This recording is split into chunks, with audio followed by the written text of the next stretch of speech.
তারা তখন টিএমসির নেতাদের বাড়ি আক্রমণ করবে। মোথাবাড়ি হিন্দুর বাড়ি ভাঙা হয়েছে, তখন টিএমসি লোকেদের বাড়ি ভাঙা হবে, লুট হবে। যেমন হাসিনার বাড়ি লুট হয়েছে, মমতার বাড়ি লুট হবে। সেই 8,000 লোক কালীঘাট যাবে, কারণ এখানে 3টি জেলার থেকে লোক নিয়ে একজন টাকা নিয়ে যে এক নেতা আছে, সংখ্যালঘু নেতা, সে কোথায় গায়েব হয়েছে আমি জানি না। হাত ঘুরে ঘুরে ঘুরে ঘুরে সেই টাকা কালীঘাটে পৌঁছেছে। এই 8,000 লোকও কালীঘাট ঘেরাও করবে। তখন গঙ্গায়, কালীঘাটের গঙ্গায় কালায় ঝাঁপ দিয়ে পিসি ভাইপোকে পালাতে হবে। সেই দিন আসছে, কারণ এরা কেউ যেতে দিতে যায়নি। পার্থবাবুর মতো লোকেরা বলেছিলেন, এই শোন, এমএলএ বলেছেন 25টা নাম দিবি, 10 লাখ টাকা করে দিয়ে পাঠিয়ে দিবি, চাকরি হয়ে যাবে।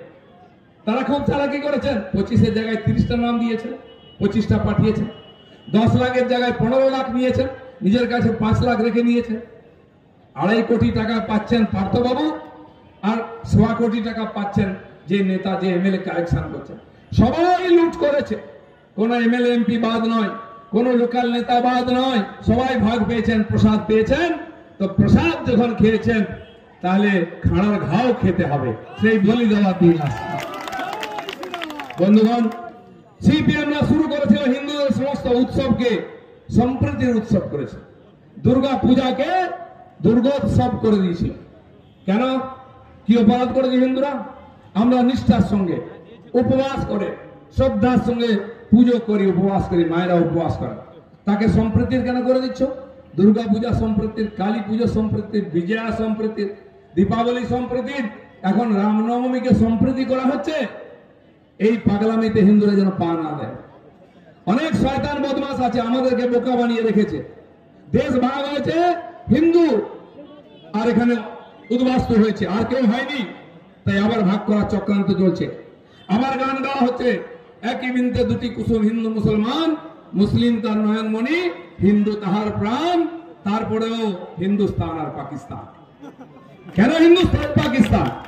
একই বৃন্তে দুটি কুসুম কেন আলাদা হলো?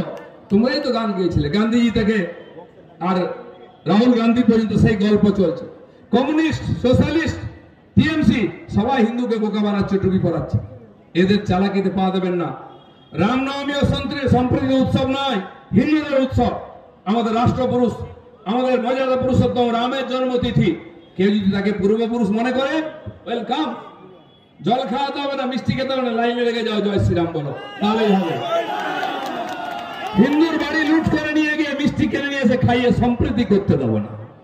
আমার বাড়ি লুট করে আমাকে মিষ্টি খাওয়াচ্ছ, ওই চালাকির দিন চলে গেছে। কমপক্ষে মালদার হিন্দুরা যেন মনে রাখেন, এই পাঁঠাকে যেমন ফুল বেল পাতা খাইয়ে তারপরে খেচান করা হয়, মালদার হিন্দুদের ফুল বেল পাতা খাওয়াচ্ছে, জল মিষ্টি খাওয়ানো হচ্ছে, ঘেচান হওয়ার দিন আসছে।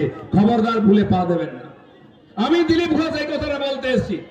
আমার পূর্বপুরুষ উদ্বাস্তু হয়নি, আমি মেদিনীপুরের লোক, জমি ছাড়িনি, ছাপড়া।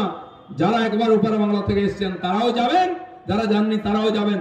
যদি এই মক্ষী রানী আরো 10 বছর এখানে থাকেন, এই ডাকাত রানী 10 বছর ক্ষমতায় থাকেন, পুটলা পুটলি বেঁধে নিন, না রামনবমী, না জন্মাষ্টমী, না দুর্গাপূজা, কিছুই হবে না। দেখুন, ওপার বাংলায় দুর্গাপূজায় মূর্তি ভাঙা হচ্ছে, এপার বাংলায় দুর্গাপূজায় মূর্তি ভাঙা হচ্ছে, হয়েছে কিনা? ওপার বাংলায় কালী পূজায় মূর্তি ভাঙা হচ্ছে, এপার বাংলায় কালী পূজায় মূর্তি ভাঙা হয়েছে কিনা? ওপার বাংলায় লক্ষ্মী মূর্তি, এপার বাংলায় লক্ষ্মী মূর্তি ভাঙা হয়েছে। ওপার বাংলায় হিন্দু পাড়া আক্রমণ হচ্ছে, হিন্দু বাড়ি লুট হচ্ছে, এখানে হয়েছে কিনা? ওপার বাংলায় হিন্দু মা বোনদের উপর অত্যাচার হচ্ছে, এখানে হচ্ছে কিনা? ওখানেও সরকার বধির মুখ, এখানেও কালা বোবা হয়ে আছে, হিন্দুর কথা শুনছে না, হিন্দুকে গালাগালি দেওয়া হচ্ছে। তাই সেকুলারিজমের এই ভূত মাথার থেকে নামিয়ে দিন। কেউ শেখাতে এলে বলে তোর বাড়িতে নিয়ে ভূত থেকে যা, কেউ সম্প্রীতি শেখাতে এলে তোর বাড়িতে নিয়ে যা। অনেক সম্প্রীতির গুণ খালিয়েছ, দেশ ভাগ হয়েছে, মা বোনের সম্মান গেছে, মঠ মন্দির নষ্ট হয়েছে। ওপার বাংলায় চিন্ময় প্রভু এখনো জেলে আছে, তাকে ওখানকার লোকেরা অত্যাচার করেছে, পুলিশ অত্যাচার করছে, ছাড়া পাননি।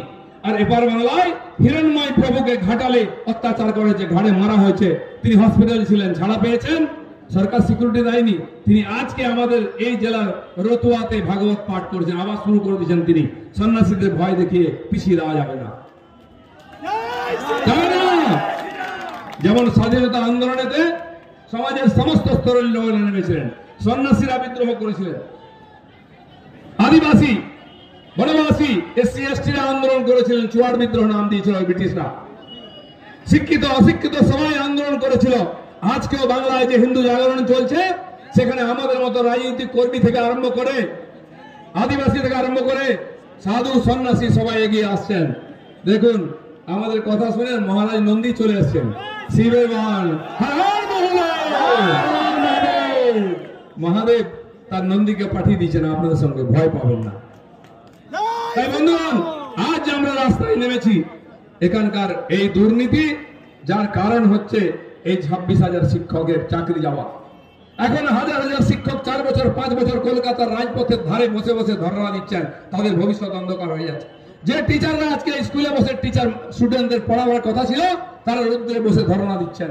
এই জন্য আমরা আরজি করের যে ঘটনা, সেটা হচ্ছে দুর্নীতি এবং দুর্নীতিকে চাপা দেওয়ার জন্য এই খুন আর ধর্ষণ। আর দ্বিতীয় হচ্ছে সাম্প্রদায়িক হিংসা, পুলিশের হিংসা। এই পুলিশ শিক্ষিত টিচারদেরকে পেটাচ্ছে, বিজেপির মতো বিরোধী দলের কর্মীদের পেটাচ্ছে, কেস দিচ্ছে, এবং মৌলবাদী মুসলমানদেরকে লেলি দেওয়া হচ্ছে হিন্দুদের উপরে, যা লুটপাট করে মারপিট করে। এই সাম্প্রদায়িক হিংসা, এটাই পশ্চিমবাংলার বড় সবচেয়ে বড় বিপদ। আর এর কারণ হচ্ছে আমাদের মুখ্যমন্ত্রী মমতা ব্যানার্জি। তাই তিনি যতদিন ক্ষমতায় থাকবেন, না তো হিংসা বন্ধ হবে, না তো দুর্নীতি বন্ধ হবে, না এই অপশাসন বন্ধ হবে। এখানকার পুলিশের বীরত্ব যত, নিরীহ শান্ত ভদ্রলোকের উপর লাঠি পেটা করবে। এই উগ্রপন্থী মৌলবাদী মুসলমানরা জায়গায় জায়গায় আগুন জ্বালাচ্ছে, বাড়িঘর জ্বালাচ্ছে, তার উপরে লাঠি চালাবার হিম্মত নাই।